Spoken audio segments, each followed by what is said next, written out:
We continue to bring you the latest in terms of fallout and reaction to the breaking news that Canada's Governor General Julie Payette has resigned. So too has her secretary, following similar accusations creating a toxic workplace. Now, CBC News has been bringing you reports on this for months, really bringing the story forward. And we were telling you about the independent consulting firm investigating and coming forward with a review. In a statement last night, as she resigned, she apologized for what she labeled as tensions in recent months at Rideau Hall, saying that, to quote a line from the statement, everyone has a right to a healthy and safe work environment.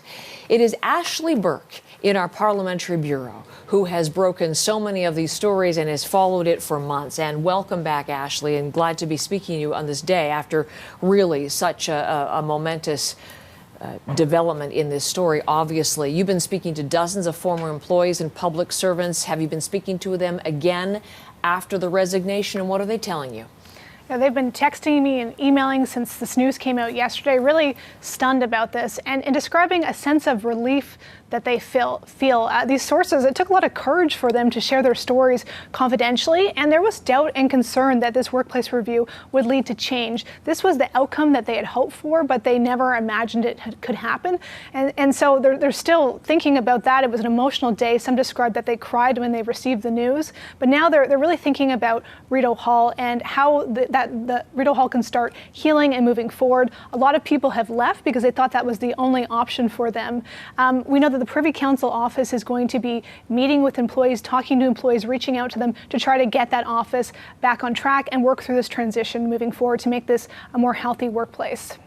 So after your reporting brought this to light, as I was mentioning, an independent consulting firm did this review. We do not have the report yet publicly. So maybe you can look to when we'll get that. But what do we know about what is in it?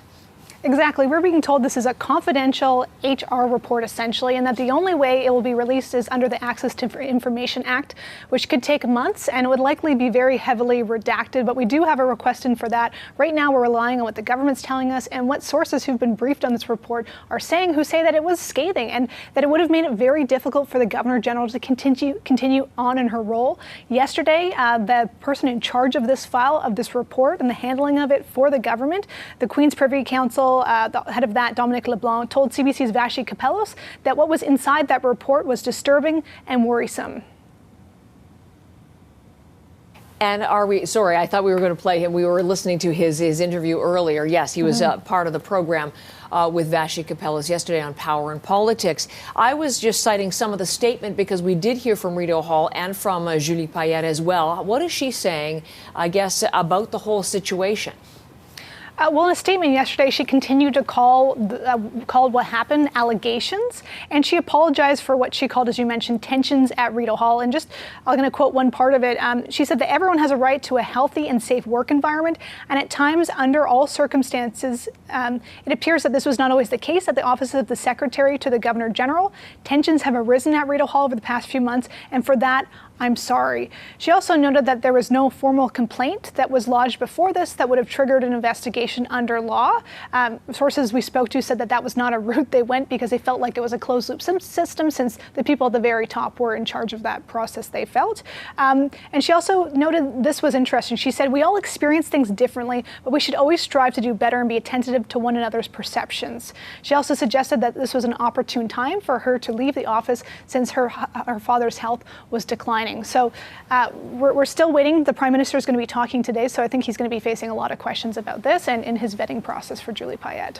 Yes, because it was his personal selection, not the advisory panel that Prime Minister Stephen Harper used in his selection previously. So, Ashley, yes, we'll look forward to updates today from you, and thank you for being part of our program today. Ashley Burke from Ottawa this morning.